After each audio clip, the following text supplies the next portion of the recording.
இங்கே வந்து இந்தியா கிட்ட பேசினாரு. அதுக்கப்புறம் திடீர்னு வந்து எங்கள் அண்ணன் ட்ரம்ப் கோச்சு பாரோ அந்த ஆளை பொறுத்த வரைக்கும் நாடும் மக்களும் நாசமாய் போகட்டும், எனக்கு என்ன வந்தது, எனக்கு காசு வந்தா போதும் அப்படின்னு இருக்கிற ஒரு கேடுகட்ட ஜந்து. சண்டை உக்கிரமா நடக்குது. இவரும் இவர் ஒய்ஃபும் உட்காந்துன்னு ஒரு மேகசினுக்கு போட்டோ ஷூட். அசிங்கமா இல்லை?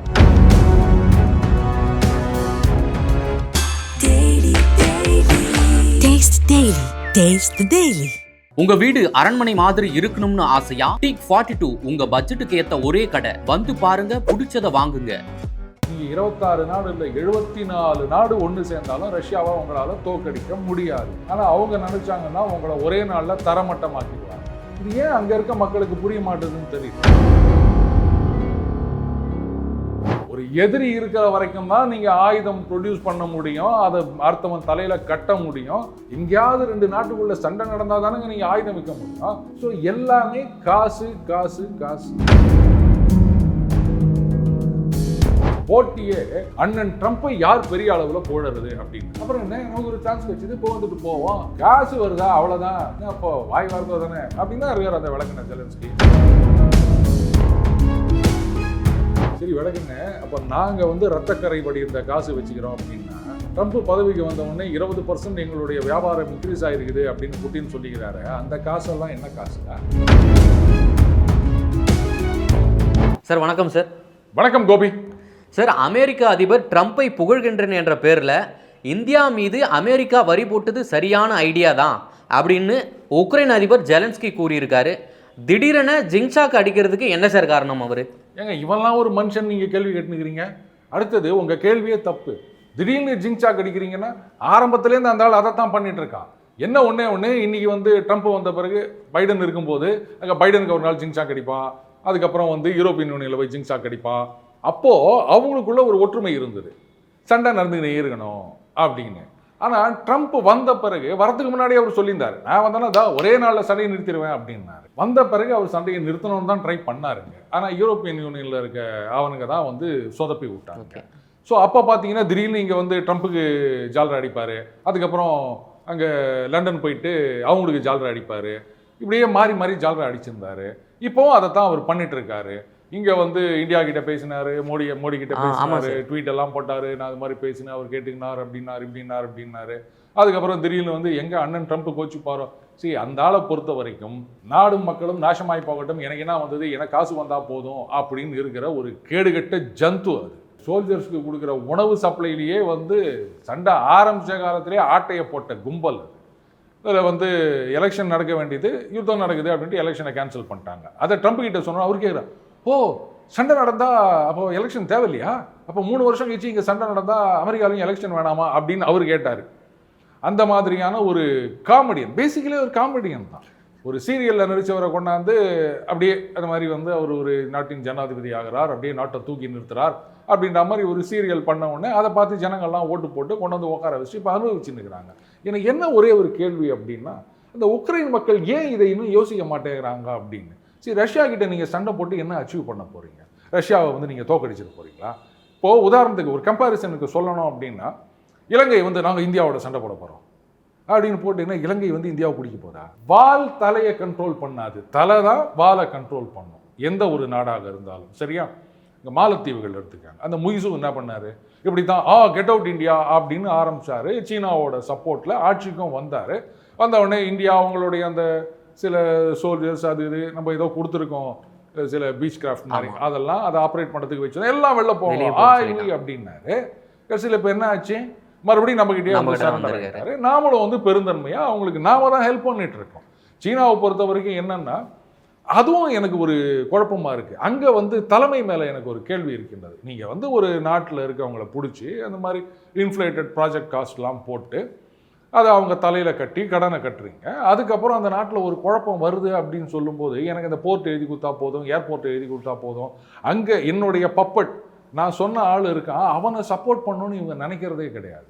அதனால தான் வந்து மாலத்தீவும் அந்த மாதிரி ஆச்சு, இலங்கையும் அப்படி ஆச்சு. சீனா வந்து காப்பாற்றணும்னு நினச்சாங்க, அவங்க வந்து எனக்கு பணம் தான் முக்கியம், நீ கேடு கெட்டுப்போ அப்படின்னு விட்டுட்டு போயிட்டாங்க. அப்படி இருக்கச்சு ஜெலன்ஸ்கி வந்து சண்டை நடக்கிற வரைக்கும் அவருக்கு காசுங்க, அதில் ஆட்டையை போடலாம், ஊழல் பண்ணலாம், சாக போகிறது ஜனங்க தானே. இவர் எங்கே இருக்காருன்னு யாருக்குமே தெரியாது. எங்கேயோ ஒரு பங்கர் சண்டை உக்கிரமாக நடந்துனுக்குது. இவரும் இவர் ஒய்ஃபும் உக்காந்துக்கின்னு ஒரு மேகசினுக்கு ஃபோட்டோ ஷூட் நடத்தினுக்கிறாங்க. அசிங்கமாக இல்லை? இவங்க ஒய்ஃபு உலக நாடுகள், குறிப்பாக யூரோப்பியன் நேஷன்ஸ்லாம் போயிட்டு நான் அங்கே போயிட்டு ஆதரவு திரட்டுறேன். இவங்க என்ன போஸ்ட்டில் இருக்காங்க? எக்ஸப்ட் பிரசிடென்ட்டோட ஒய்ஃப்ன்ற போஸ்ட்டில் தான் இருக்காங்க. இந்த அம்மா உலகமெல்லாம் சுற்றிக்கின்னு அங்கெல்லாம் போயிட்டு லட்சக்கணக்கில் செலவு பண்ணிக்கின்னு ஷாப்பிங் பண்ணிக்கின்னு யாரோட பணத்தில்? அரசாங்க பணம். இப்படி சுற்றி நிற்கிறாங்க. இப்படி ஒரு ஜென்மங்களை விட்டு வச்சுன்னு அந்த ஜனங்க என்னதான் அச்சீவ் பண்ண போகிறாங்க? என்னங்க சரி, இன்னும் 10 வருஷம் சண்டை நடக்கட்டும், ரஷ்யாவை நீங்கள் முழுங்கிடுவீங்களா? ரஷ்யா எவ்வளோ பெருசுன்னு தெரியுமா? எங்கேருந்து எவ்வளோ இருக்குதுன்னு தெரியுமா உங்களுக்கு? தலைகீழன்னு இருந்தாலும் யூரோப்பியன் நேஷன்ஸும் சரி அமெரிக்காவும் சரி அவங்கள ஒன்றுமே பண்ண முடியாது. அப்படி இருந்துச்சு தம்ம தூண்டு நாடு இவங்கெல்லாம் தூண்டி விட்டுன்னுக்கிறாங்க. இன்றைக்கி சொல்கிறாங்களே செக்யூரிட்டி கேரண்டி அப்படின்னு. சொல்லப்போனால் உக்ரைன் தான் வந்து யூரோப்பியன் நேஷன்ஸுக்கு ஒரு செக்யூரிட்டி கேரண்டியாக இருக்குதுன்னு நான் சொல்லுவேன்.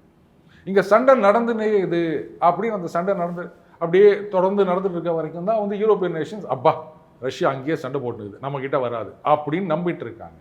ஆனால் என்னைக்கு வந்து இவங்களுடைய சோல்ஜர்ஸ் அனுப்பணும்னு முடிவு பண்ணாலோ, இல்லை இவங்க நேரடியாக வந்து அஃபென்சிவ் வெப்பன்ஸ், ரொம்ப லாங் ரேஞ்ச் மிசைல்ஸ் இதெல்லாம் அங்கே கொண்டு போய் கொடுத்தாலோ, ரஷ்யா நாளைக்கே இவங்களை திருப்பி அடிக்க மாட்டாங்கன்னு என்ன நிச்சயம்? ரஷ்யா ஒரு குண்டு போட்டாங்கன்னா அவங்களால என்ன பண்ண முடியும்? ஒன்றும் தாக்கு பிடிக்க முடியாது. அவன் ஒரு பைத்தியக்காரங்க ஜெலன்ஸ்கி. காசு தான் அவனுக்கு முக்கியம். ட்ரம்ப்பாவது பிஸ்னஸ் பண்ணி காசு சேர்க்கணும்னு நினைக்கிறாரு, இந்த ஆள் ஊழல் பண்ணி காசு சேர்க்கணும் அப்படின்னு நினைக்கிறான். அதில் பலியாகிறது உக்ரைன் மக்களும் உக்ரைன் சோல்ஜர்ஸும் தான். அவங்க புரிஞ்சுக்கணும். சரி, ஏற்கனவே வந்து இந்த இமானுவல் மேக்ரன் வந்து உக்ரைன் கிட்ட வந்து நாங்கள் 26 நாடுகளுடைய இராணுவத்தை இறக்குவோம் அப்படின்ற போல சொல்லியிருந்தாரு. அப்போவே ரஷ்யா வந்து யார் யார் இறக்குறீங்களோ எல்லா நாட்டிலும் நான் கொண்டு போய் அவங்கள பார்த்து நான் உங்களுக்கு வந்து போட்டு தள்ளுறேன் அப்படின்ற போல சொல்லியிருந்தாருங்க சார். சோல்ஜர்ஸ் அப்படின்னா யூனிஃபார்ம் போட்டு தான் வரப்போகிறாங்க. இப்போ உக்ரைனில் வந்து சண்டை போடுறாங்க, பார்டரில் வராங்க அப்படின்னு சொன்னால் இவங்க குண்டு போடும்போது French soldiers, European union nation soldiers அவங்கெல்லாம் ஒதுங்கிக்கங்க, நாங்கள் குண்டு போட போகிறோம் அப்படின்னு போடுவாங்களா? இல்லை ட்ரோனை விட்டு அட்டாக் பண்ணும்போது இதெல்லாம் FPV ட்ரோன்ஸ் இங்கேருந்து பார்க்கும்போது அப்பா அவங்க வந்து யூரோப்பியன் யூனியன் யூனிஃபார்ம் போட்டிருக்காங்க, அவங்க மேலே குண்டு போடாது, டேய் எவனாக இருந்தாலும் அங்கே வந்து சண்டை போட்டியானா நான் குண்டு போடுவேன். ஆமாம், அவ்வளோதானே.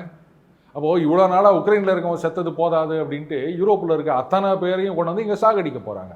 இதுதான் உண்மையான கில்லிங் ஃபீல்ட்ஸ், வேறு ஒன்றுமே கிடையாது. சரி, 26 நாடுகள்னு சொல்கிறாரு, அந்த 27 நாடுகள் கூட்டமைப்பு யூரோப்பியன் யூனியன், இப்படி எல்லாரும் சோல்ஜர்ஸ் அமைச்சிருவாங்களே? எவ்வளோ வச்சுக்கிறாங்க ஒவ்வொருத்தரும்?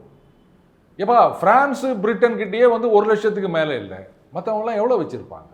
அதில் வந்து ரிசர்விஸ்ட்டு, ஏன்னா அவங்களுக்கு வந்து சண்டை போகிறதுலேருந்து மறந்து போயிடுச்சு கோபி. செகண்ட் வேர்ல்டு வாருக்கு அப்புறம் அவங்க என்ன சண்டை போட்டாங்க? எந்த தைரியத்தில் சார் அவங்க சொல்கிறாங்க கொண்டாந்து நாங்கள் அங்கே இறக்கும்னு சொல்லிட்டு மேரன் மேக்ரன்? அவங்க நாட்டு மக்கள்லாம் எந்த கேள்வியும் கேட்க மாட்டாங்க, முட்டாளாகவே இருப்பாங்க. அவங்கள வந்து என்கேஜ் பண்ணுறதுக்கு வேறு விதமான பிரச்சனைகள் இருக்குது, அதனால் அவங்க இதில் தலையிட மாட்டாங்க அப்படின்ற நம்பிக்கையில் தான் இவங்க இந்த மாதிரி பண்ணிட்டு இருக்காங்க. நீங்கள் 26 நாடு இல்லை 74 நாடு ஒன்று சேர்ந்தாலும் ரஷ்யாவை அவங்களால தோற்கடிக்க முடியாது. ஆனால் அவங்க நினச்சாங்கன்னா உங்களை ஒரே நாளில் தரமட்டமாக்கிடுவாங்க. இது ஏன் அங்கே இருக்க மக்களுக்கு புரிய மாட்டேதுன்னு தெரியல. கேட்டால் உடனே வந்து ரைட்டிஸ்ட்டு ஃபோர்ஸஸ்லாம் வந்து கெய்னிங் ஸ்ட்ரென்த்து அப்படின்னு. வேறு என்ன பண்ண முடியும்? லெஃப்டிஸ்ட்டுன்னு சொல்லிட்டு நீங்கள் நாட்டை நாசமாக்குறீங்க அப்படின்னும் போது அப்போ ரைட்டிஸ்ட் தான் வரணும் நாட்டை காபந்து பண்ணுறதுக்கு. வேறு என்ன பண்ணுவாங்க? ரஷ்யா வந்து நேட்டோவில் சேர்றேன்னு சொன்னாங்க, சேர்த்துக்கினீங்களா நீங்கள்? யோசிச்சு பாருங்கள், நேட்டோவில் ரஷ்யா சேர்ந்துட்டாங்கன்னு சொன்னால் இந்த பிரச்சனையே கிடையாது. இல்லை, ஓகே, உக்ரைன் வந்து நேட்டோவில் சேருது, அது கூடாது, இதுதான் வந்து ரஷ்யாவுடைய. எதுக்கு நீயே வந்து நேட்டோவில் சேர்ந்துரு அப்படின்னு சொன்னால் அப்போது இந்த யூரோப்பியன் நேஷன்ஸ் எல்லாமே மோஸ்ட்லி நேட்டோ மெம்பர்ஸ். அப்போது ஒருத்தருக்கு சட்டை போடுவாங்களா? பிரச்சனையே இல்லைல்ல. இப்போ அமெரிக்கா வந்து ரஷ்யாவை தானே எதிரி நினச்சிட்டு இருக்காங்க. நீங்கள் நானும் ஒன்று அப்படின்னு ஆகி போச்சுன்னா அப்போ நாமெல்லாம் சேர்ந்து சீனாவை எதிர்க்கலாமா, இல்லை வந்து ஈரானை எதிர்க்கலாமா, நார்த் கொரியாவை எதிர்க்கலாமா? இப்படி தானே நீங்கள் போக போகிறீங்க. எல்லாத்தையும் ஒன்று சேர்த்துட்டிங்கன்னா இப்போது ஒன்று சொல்லுவாங்க, பகையை வெல்வதற்கு சரியான வழி எது அப்படின்னா எதிரியை நண்பனாக்கி கொள்வது அப்படின்னு. கேள்விப்பட்டிருக்கீங்களா? அப்போ ரஷ்யாவை நீங்கள் எதிரின்னு நினைக்காம அவங்கள வந்து இவங்க நண்பனாக்கிக்கங்க, அதுக்கப்புறம் பிரச்சனையே இல்லைல்ல. நீங்கள் ஆயுதத்துக்கு இவ்வளோ செலவு பண்ண வேண்டிய அவசியம் கிடையாதுன்னா அங்கே தான் இருக்குது வம்பே. ஒரு எதிரி இருக்கிற வரைக்கும் தான் நீங்கள் ஆயுதம் ப்ரொடியூஸ் பண்ண முடியும், அதை அர்த்தம் தலையில் கட்ட முடியும். எங்கேயாவது 2 நாட்டுக்குள்ளே சண்டை நடந்தால் தானேங்க நீங்கள் ஆயுதம் விற்க முடியும். எல்லாருமே சண்டையே இல்லாமல் அமைதின்னு ஆகிட்டாங்கன்னா அப்புறம் அமெரிக்காவில் இருக்க அந்த மிலிட்ரி இண்டஸ்ட்ரியல் காம்ப்ளெக்ஸ்லாம் என்ன ஆவாங்க? அவங்க அதுக்கப்புறம் நாளைக்கு வந்து கேண்டிடேட்ஸ்க்கு டொனேஷன் கொடுக்க மாட்டாங்க. அவங்கெல்லாம் எங்கே காசு பார்க்கறது? ஸோ எல்லாமே காசு காசு காசு. இந்த கேபிட்டலிஸ்ட் கண்ட்ரிஸ் இருக்கு இல்லையா, ரஷ்யாவும் இன்றைக்கி கேபிட்டலிஸ்ட் கண்ட்ரி தான், சீனாவுமே கேபிட்டலிஸ்ட் கண்ட்ரி தான். கம்யூனிசம்னு சொன்னால் சொல்லுவாங்களே அந்த இட்லின்னு சொன்னால் சட்னி கூட நம்பாது அப்படின்னு, அந்த மாதிரி தான். ஆனால் ரஷ்யாவிலையும் சீனாவிலையும் வேறு மாதிரி ஆப்ரேட் ஆகிட்டு இருக்கு. இந்த அமெரிக்காலையும் மற்ற நாடுகள்லையும் வேறு மாதிரி ஆப்ரேட் ஆகிட்டு. முக்கியமாக அமெரிக்காவில் தான் இதனுடைய ஒஸ்ட் ஃபார்ம் அப்படின்னு நான் சொல்லுவேன். அவங்க ஆயுதத்தை விற்கணும், அதுக்கு ஒரு எதிரி வேணும், சண்டை நடந்துகிட்டே இருக்கணும்.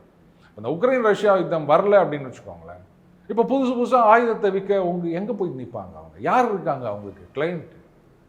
அதனால தான் சண்டையை தூண்டி விடுறது அப்படின்னு. இதில் கம்பெனிகள் கொடுத்த லாபம் அடைய போகிறாங்க, அந்த பதவியில் இருக்கவங்க அவங்க கிட்ட காசு வாங்கிக்க போகிறாங்க. சாவது எங்களை மாதிரி காமன் மேன் தானே, அவங்களுக்கு என்ன வந்தது? சார், உக்ரைன் ரஷ்யா போர் ஆரம்பத்திலிருந்தே இந்தியா வந்து யாருக்கும் ஒருதலைபட்சமாக இல்லாமல் மத்தியசம் பண்ணுற நிலைமையில் தான் இருந்தது. அதே போல் ஜெலன்ஸ்கியும் மோடி கிட்ட வந்து நான் பேசுகிறேன், அவரால் மட்டும்தான் போரை வந்து இறுதி கட்டத்துக்கு கொண்டாட முடியும் அப்படின்ற போலாம் சொல்லியிருந்தார். இப்படி பேசியிருந்தவர் திடீர்னு நமக்கு எதிராக மாறி பேசுறதுக்கு என்ன காரணம்? இதன் பின்னணியில் அமெரிக்காவுடைய அழுத்தம் இருக்குங்களா? அமெரிக்காவுடைய அழுத்தம்லாம் கிடையாது. அவங்க வந்து ஊன்னு சொல்கிறதுக்கு முன்னாடி ஒரு டான்ஸ் ஆடுவார். அலாஸ்காவில் மீட்டிங் நடந்தது இல்லையா? ஆமாங்க சார். அப்போ வந்து ரைட்டு ஒருவேளை சண்டையை நிறுத்திடுவாங்களோ அப்படின்னு ஒரு டவுட் வந்துருச்சு அவருக்கு. அண்ட் யூரோப்பியன் யூனியனோ அப்படி நாங்களும் வரோம் பேசுறதுக்கு அப்படின்னோடனே, என்னடா எல்லாமே சேர்ந்து நம்மளை கட்டி விட்டுட்டா நாம மட்டும் சண்டை போடணும்னு சொல்லியிருந்தா நல்லா இருக்காது அப்படின்னு சொல்லிட்டு அப்போ வந்து சண்டையை நிறுத்தணும், எனக்கும் இன்ட்ரெஸ்ட் இருக்குது அப்படின்ற மாதிரி ஒரு சீன் போட்டாருங்க. இப்போ அதை பற்றி யாருமே பேசலை. அண்ணன் ட்ரம்ப்பை பொறுத்த வரைக்கும் அந்த உக்ரைன் வார் விடையா டாரிஃபார் இதான் எனக்கு முக்கியம் அப்படின்னு இருக்காரு. அப்பா இப்போதைக்கு சண்டையை நிறுத்த மாட்டாங்க, அதனால நம்ம யாருக்கிட்டையும் போய் நிற்க வேண்டிய அவசியம் இல்லை அப்படின்னோடனே, ஆமாம் நீங்கள் வரி போடுங்க விளக்கண்ண சொல்ல வேண்டியது தானே. ரஷ்யாவுக்கு எதிராக நீ வந்து வரி போடியா, ரஷ்யா கிட்டேருந்து எதுவும் வாங்காத, அப்போ தான் வந்து அவன் அடங்குவான் அப்படின்னு சொல்கிறதுக்கு தைரியம் இருக்குதா? இவங்க வந்து ரைட்டு அண்ணன் ட்ரம்ப் சொல்லிட்டாரு, அதனால ஏன்னா அங்கே ஒரு இந்த லுட்னிக்கு நவரோவு இந்த மாதிரி சிலதெல்லாம் வளரிட்டு இருக்குது, நாமளும் சேர்ந்து வளருவோம். இங்கே போட்டியே அண்ணன் ட்ரம்ப்பை யார் பெரிய அளவில் போடுறது அப்படின்றது. அப்புறம் என்ன, நமக்கு ஒரு சான்ஸ் கிடைச்சிது, இப்போ வந்துட்டு போவோம், காசு வருதா அவ்வளோதான், என்ன அப்போ வாய் வார்த்தை தானே அப்படின்னு தான் இருக்கார் அந்த விளக்கண ஜெலன்ஸ்கி. சார், ஏற்கனவே பொருளாதார நலனுக்காக ரஷ்யாவை மறைமுகமாக ஆதரிப்பதா ஜெலன்ஸ்கி குற்றச்சாட்டு வைக்கிறாரு. தொடர்ந்து நம்ம மேலே இதே போல ஒரு குற்றச்சாட்டை வச்சுன்னு வராரு. இதன் மூலம் முழுமையாக நம்ம வந்து ரஷ்யாவுக்கு ஆதரவு தெரிவிக்க முடியுமா, வாய்ப்பு இருக்குங்களா? சரி, ரஷ்யாவோட வாருக்கு நம்ம சப்போர்ட் பண்ணுறோம், அவங்க கிட்டேருந்து வாங்குறோம் அப்படின்னா விளக்கென்ன, இந்தியா கிட்டேருந்து நீ வந்து உக்ரைனோட தேவையில் 15% டீசல் வாங்கி நிற்கிறாரு ஜெலன்ஸ்கி. அது எங்கேருந்து வருது அந்த டீசல்? ரஷ்யா கிட்டேருந்து வாங்கி க்ரூட் ஆயிலை வாங்கி நம்ம ரிஃபைன் பண்ணி டீசலாக அனுப்புகிறோம் உக்ரைனுக்கு. அப்போ அந்த காசு எங்கே போகுது? நீ சொல்கிறபடியே ரஷ்யாவுடைய வார நம்ம தான் வந்து ஃபண்டிங் பண்ணிகிட்ருக்கோம் அப்படின்னா இப்போ உன் காசும் தானே அங்கே போகுது. அறிவானா அவனுக்கு? அப்போ நீ வந்து ரஷ்யாவை சப்போர்ட் பண்ணிகிட்ருக்கியா, ரஷ்யாவோட வார ஃபண்டிங் பண்ணிகிட்ருக்கியா? பைத்தியக்காரங்க அவன். லாஜிக்ன்றதே கிடையாது இவங்களுக்கெல்லாம். இந்த விஷயத்தை இங்கே யாரும் பேசுகிறதும் கிடையாது. அட்லீஸ்ட் அமெரிக்காவையாவது வந்து இதை யாராவது பெருசாக டிஸ்கஸ் பண்ணுறாங்களா அப்படின்னா அங்கேயாவது ஒரு சில வாய்ஸஸ் இதை பற்றி பேசிகிட்டு இருக்காங்க. யூரோப்பியன் நேஷன்ஸில் வந்து ஒன்றுமே இதை பற்றி பேசுறது கிடையாது. என்னதான் பண்ணுறாங்கன்னே தெரியல சார். அதே போல் அமெரிக்கா வந்து இந்தியாவுக்கு வரி விதிப்பதை சரியானது என்று கூறும் ஜெலன்ஸ்கி, அப்போ ரஷ்யா கிட்ட இருந்து எண்ணெய் வாங்குற சீனாவையோ இல்லை துருக்கியோ இல்லை ஹங்கேரியோ மென்மையாக விமர்சிக்கிறதுக்கு என்ன சார் காரணம்? இந்தியாவை மட்டும் ரொம்ப கடுமையாக விமர்சிக்கிறாருன்னா அதன் பின்னணியில் வந்து ட்ரம்ப்போடைய தூண்டுதல் இருக்குங்களா? கோபி, இப்போ நீங்கள் ஒரு நாய் வளர்க்குறீங்க அப்படின்னு வச்சுக்கோங்களேன். நீங்கள் யாராவது பார்த்து உள்ளே வராத அப்படின்னா உடனே அந்த நாய் அவரை பார்த்து கத்தும். நீங்கள் யாரையாவது பார்த்து வாங்க வாங்க வாங்க அப்படின்னா அவரை பார்த்து வாலாட்டும். அதானே செய்யும். எதுக்காக? அப்போ தான் அடுத்த வேலை சோறு போடுவீங்க. நீங்கள் ஒருத்தரை பார்த்து அடையே வாங்க வாங்க வாங்க அப்படின்னு கூப்பிடும்போது அவரை பார்த்து இந்த நாய் கத்திட்டுனா ஏய் அப்படின்வாரு. ரொம்ப மீறி கத்திச்சுன்னா கொம்பெடுத்து அடிப்பார், வீட்டை விட்டு துரத்திடுவார். இதானே இந்த இடத்துல அந்த ஹவுஸ் ஓனராக ட்ரம்ப்பையும் அந்த நாயா ஜெலன்ஸ்கியை வச்சுங்க. என்ன சார் இப்படி சொல்கிறீங்களான்னு கேட்காதீங்க, அப்படி தான் இருக்குது. ட்ரம்ப் அட்மினிஸ்ட்ரேஷன் என்ன சொல்கிறாங்களோ அதை ட்ரம்பெட் ஊதுறது தான் ஜெலன்ஸ்கியோட வேலை. நம்பினா தான் சோறுன்னு தாத்தா சொன்னார், நான் நம்பிட்டேன், நீ எப்படின்னு கேட்பார்ல, அதைத்தான் இவர் ஜெலன்ஸ்கி பண்ணினுக்கிறார். அதை தான் நான் ஆரம்பத்திலேயே சொன்னேன், இவன்லாம் ஒரு மனுஷன்னு இவன் சொல்கிறதெல்லாம் போய் நீங்கள் கேள்வி கேட்டுனுக்கிறீங்களே அப்படின்னு. இதுக்கு மேலே நான் ஒரு உதாரணம் சொல்லணுமா கோபி? சார், இந்தியாவிடம் வந்து இரத்தக்கரை படிந்த பணம் தான் இருக்குது. உக்ரைனில் நடந்து வரும் போரை இந்திய பிரதமர் மோடியின் போர் தான் அப்படின்னு அழைக்கணும்னு சொல்லிட்டு ட்ரம்பின் ஆஸ்தான வர்த்தக ஆலோசகர் பீட்டர் நவாரோ வந்து தெரிவிச்சிருக்காரு சார். இவர் ஏற்கனவே வந்து இந்தியவர்களுடைய இழப்பில் தான் பிராமணர்கள் செழிப்பாக இருக்கிறார் என்ற ஒரு குற்றச்சாட்டையும் வச்சிருந்தார் சார். இதை நீங்கள் எப்படி பார்க்குறீங்க? அதாவது இந்த ஊர் அரசியலை அவங்க 4 வருஷமாக ரொம்ப ஃபாலோ இல்லை, எனக்கு ஒரு டவுட்டு சார். இப்போது இந்த பிராமணர்கள் அந்த இதுவெல்லாம் நம்ம இங்கே தான் பேசுவோம், ஆனால் இது எப்படி அமெரிக்காவுக்கு போச்சு எனக்கு புரியல சார். அது தொண்டி சீட்டு எழுதி கொடுக்குறவங்க என்ன எழுதி கொடுக்குறாங்களோ அதை பேசுகிறாரு. இந்த ஆளுக்கு சொந்தமாக என்ன அறிவு இருக்குது அப்படின்னு நினைக்கிறீங்க? பாலிடிக்ஸில் வரணும் ட்ரை பண்ணார், வேலைக்கு ஆகலை, அதனால் எக்கனாமிஸ்டாக போகிறேன் அப்படின்னாரு, இஷ்டத்துக்கு பேசி நிற்கிறாரு. பிராமணர்கள் மட்டும் பலன் அடைகிறார்கள்னா யார் அந்த பிராமணர்கள்னு கேளுங்க, யாருக்கும் அவருக்கு பதில் சொல்ல தெரியாது. அடுத்தது, சரி விளக்குன்னு, அப்போ நாங்கள் வந்து ரத்தக்கரை வடிந்த காசு வச்சுக்கிறோம் அப்படின்னா, ட்ரம்ப் பதவிக்கு வந்த உடனே 20% எங்களுடைய வியாபாரம் இன்க்ரீஸ் ஆகிருக்குது அப்படின்னு புட்டின் சொல்லிக்கிறாரு. அந்த காசெல்லாம் என்ன காசுடா? நீங்கள் வந்து இன்னமும் ரஷ்யா கிட்டேருந்து அந்த நியூக்ளியர் ஃபியூயல் வாங்கினுக்கிறாங்க. ஏன் இப்போ நம்ம நாட்டிலேருந்து போகிற பொருட்களுக்கு வரி போட்டார்ல, பெட்ரோலியம் ப்ராடக்ட்ஸுக்கு வரி கிடையாது. ரஷ்யாலேருந்து வரதை தானே ஏற்ற போகிறோம், ஏன் உங்களுக்கு எக்ஸ்போர்ட் பண்ண போகிறோம், அதுக்கு ஏன் வரி போடல? எங்களுக்கு என்ன வேணுமோ அதுக்கு வரி போட மாட்டோம். சரி, ஊரை ஏமாத்திட்டு இருக்காங்க. எப்போ வந்து அவங்க நம்மளை தவிர எல்லாரும் முட்டாள்கள், நாம் சொல்கிறத கேட்பாங்க அப்படின்னு நினைக்கிறாங்களோ அப்போவே அவங்க வடிகட்டின முட்டாள்கள் ஆகிட்டாங்கன்னு அர்த்தம். ஹிட்லர் அப்படி தான் இருந்தார். அவர்கிட்ட யாரும் போய் சொல்ல முடியாது, இல்லைங்க இப்படி பண்ணுறது தப்புங்க, நீங்கள் வந்து ரஷ்யா மேலே, ரஷ்யாவோட ஸ்டாலினோட, ஜோசப் ஸ்டாலின் அவரோட உடன்படிக்கையெல்லாம் போட்டுக்கினாங்க. 2 பேரும் அப்படி நண்பு ஆகிட்டாங்க. சொல்லப்போனால் ஹிட்லருக்கு வந்து கம்யூனிசம்னாலே ஆகாது, இருந்தாலும் ரஷ்யாவோட ஒப்பந்தம் போட்டுக்கினாங்க. அவங்களுக்கு எதிராகவே சண்டைக்கு போகிறாங்க. யாராவது சொல்லியிருப்பாங்கன்னு நினைக்கிறீங்க? சொல்லி தான் அன்றைக்கே தீர்த்து கட்டியிருப்பாங்க அந்த ஜென்ரல். என்ன இது மாதிரிலாம் பேசுகிறேன், நான் சொன்னதை நீ செய் அப்படின்னு. அந்த நிலைமையில தான் இவர் இருக்கார். எல்லாம் சொல்கிறாங்க, சார் ஜாப் ஃபிகர்ஸ்லாம் குறைஞ்சி நிற்குது சார், லே ஆஃப் அதிகமாகிடுச்சு சார், நியூ ஜாப் கிரியேஷன் ரொம்ப கம்மி ஆயிடுச்சு சார், இது பல வருஷத்தில் இது மாதிரி நடந்தது சார் அப்படின்னு சொன்னால் உடனே அவனை பதவி விட்டு தூக்கு, நான் கேட்குற மாதிரி ஃபிகரை நீ கொண்டு வா அப்படின்னுங்கிறாரு அவர். இதே எப்ஸ்டீன் ஃபைல்ஸ்னு ஒரு காலத்தில் இது பண்ணவர், இப்போ என்னடானா இதில் வேறு, அதில் அமெரிக்காவில் ஒருத்தர் சொல்கிறாரு, இது பாருங்க, இந்த எப்ஸ்டீன் ஃபைல்ஸ் விஷயத்தில் ட்ரம்ப் ஒரு இன்ஃபார்மர். இப்போ எல்லாம் பிடிச்சிங்கன்னாங்க இன்ஃபார்மர்னு சொல்கிறல்ல, இன்ஃபார்மர்னா என்னென்னா, ஒரு இல்லீகல் ஆக்டிவிட்டி நடந்ததுன்னா அதை பார்த்து அந்த போலீஸோ இல்லை லா என்ஃபோர்ஸ்மெண்ட் ஏஜென்சியோ அவங்களுக்கு தகவல் கொடுக்குறவர் தான் இன்ஃபார்மர். இப்போ நம்ம கூட இந்த போலீஸ் இன்ஃபார்மர்னு நிறைய கேள்விப்பட்டிருக்கோம், சினிமாவில் கூட நம்ம நிறைய பார்க்குறோம். அப்போது ஏதோ ஒரு தப்பு நடந்திருக்கு அப்படின்றதுனால தான் வந்து அவர் இன்ஃபார்மர்னு சொன்னால், இன்னைக்கு எப்ஸ்டீன் ஃபைல்ஸில் ஒன்றுமே இல்லைன்னு சொல்லி நிற்கிறேன். அப்போ ஒன்றுமே இல்லாததுக்கு எவனாவது இன்ஃபர்மேஷன் கொடுப்பானா? என்னடா பைத்தியக்காரத்தனமாக இருக்குது அப்படின்னா மாட்டின்னு மொழிகிறாங்க. இப்படி ஆளுக்கு வந்து ஏதாவது ஒன்று அவரை வந்து பெருசாக தூக்கி பேசணும்னு நினச்சிட்டு அதில் பாதாளத்துக்கு தள்ளி நிற்கிறாங்க. இன்றைக்கு அந்த பிரிக்ஸ் உள்ளிட்ட மற்ற நாடுகள் ஒற்றுமையாக இருக்காங்க.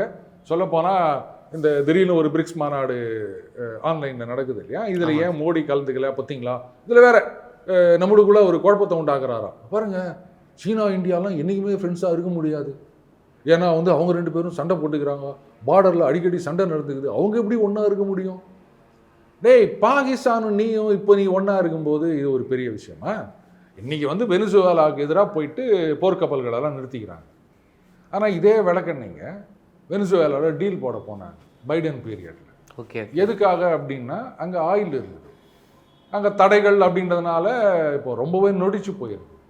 அந்த ஆயிலை நம்ம ஆட்டையை போடணும் அப்படின்னு அவரும் ஓரளவுக்கு ஒத்து வந்தாருங்க. அப்புறம் தான் அது வந்து ஒன்றும் இல்லாமல் போயிடுச்சு அப்படின்னு வச்சுக்கோங்களேன். ஈவன் இந்த உக்ரைன் வார் ஆரம்பமான பிறகும் பார்த்தீங்கன்னா வெனிசுவேலாவோட பேச்சுவார்த்தை நடத்தலாம் அப்படின்லாம் போனாங்க. இன்றைக்கி அவங்களோட போர்க்கப்பலை கொண்டு போய் நிறுத்தி வச்சுக்கிறேன், எந்த மூஞ்சை வச்சுன்னு போய் நிற்கிது? இவ்வளோ ஏங்க சிரியாவில் இன்றைக்கி தலைமை பதவியில் இருக்கார்ல, அவருக்கு அவர் பதவிக்கு வரதுக்கு முன்னாடி வரைக்கும் $10 மில்லியன் அவார்டு வச்சுருந்தாங்க அவர் தலைக்கு அமெரிக்காவில். இன்றைக்கி அவரோடைய சேர்ந்து நான் ரொம்ப நல்லவர்னு சொல்லி வெக்கமா இல்லை உனக்கு? அப்போ நேற்று வரைக்கும் அவன் தலைக்கு நீ வேலை வச்சுட்டு இன்றைக்கி அவனோட கூடி கலவும் போது நேற்று வரைக்கும் நாங்கள் சண்டை போட்டுருந்தோன்னா இன்றைக்கி நாங்கள் ஒன்றா சேர்ந்தா என்ன தப்பு? ஏன் இதே சீனாவோட வந்து ஹென்ரி கிஸிஞ்சர் மூலமாக அவங்க ரிலேஷன்ஸை எஸ்டாப்ளிஷ் பண்ணலையா அமெரிக்கா? அப்புறம் இன்னைக்கு புதுசாக பேசுகிறீங்க நீங்கள். நிரந்தர நண்பர்களும் கிடையாது, நிரந்தர எதிரிகளும் கிடையாது, ஒன்லி பர்மனன்ட் இன்ட்ரெஸ்ட் அப்படின்வாங்க. இப்போ பார்த்தீங்கன்னா சைனா வந்து இந்த பார்டர் டிஸ்பியூட் எல்லாம் ஒரு மாதிரி ரெசால்வ் பண்ணுறதுக்கு முன் வந்திருக்கிறாங்க. ஓகே, நாங்கள் ஒத்து போகிறோம், உனக்கு என்ன வந்தது? 2 பேர் நண்பனாக இருந்தால் உனக்கு பிடிக்காதா? சண்டை போட்டின்னே இருக்கணுமா? நாங்கள் 2 பேரும் சேர்ந்து இப்போ 3 பேர் ஆர் இப்போ 5 பேர் ஆர் 50 பேர் ஆக போகுது, சேர்ந்து ஒரு அடி கொடுக்குறோம், எப்படி இருக்குன்னு பார்க்குறியா? அவங்களுக்கு வந்து அமெரிக்கா நாசமாயிட போதே நல்லா தெரியுது. அதுக்காக உதார் விட்டுனுக்கிறாங்க. இந்த கிளைமேக்ஸ் சீனில் வில்லன் இப்படி தாங்க கண்ணா வினான்னு சவுண்டு போடுவான். ஆரம்பத்துலலாம் பார்த்தீங்கன்னா அவ்வளோ சண்டு ஓட மாட்டான். கிளைமேக்ஸில் அடி வாங்க போகிறான்னு போது மட்டும்தான் பயங்கரமாக இருக்கும். அதுலேருந்தே தெரிஞ்சுக்கலாம் படம் முடிய போகுது. நான் அந்த மாதிரி தான் இப்போவும் நடக்க போகுது. அமெரிக்கா அடி வாங்க போது எல்லாருமா சேர்ந்து அடி கொடுக்க போகிறாங்க. அதுக்கு இவங்க இப்படி உதார் விட்டுனுக்கிறாங்க. அவ்வளோதான், வேற ஒன்றும் கிடையாது கோபி. ரொம்ப நன்றி சார். நன்றி கோபி.